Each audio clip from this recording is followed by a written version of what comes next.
Da li znaš da je Jugoslavija bombardovala Treći rajh istog dana kada je napadnuta? Većina ljudi zna za nemačko bombardovanje Beograda, ali retko ko zna da je usledio i odgovor. 6. aprila 1941. godine nacistička Nemačka bez objave rata napada Kraljevinu Jugoslaviju. Beograd gori pod bombama u operaciji poznatoj kao Kazna. Hiljade civila gine. Deluje kao da je sve gotovo, ali nije bilo tako. Istog dana jugoslovensko kraljevsko vazduhoplovstvo poleće u kontranapad.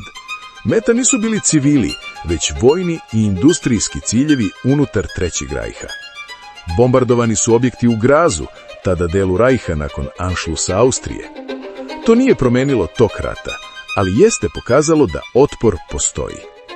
U istoriji Balkana često se pamti poraz, ređe se pamti otpor.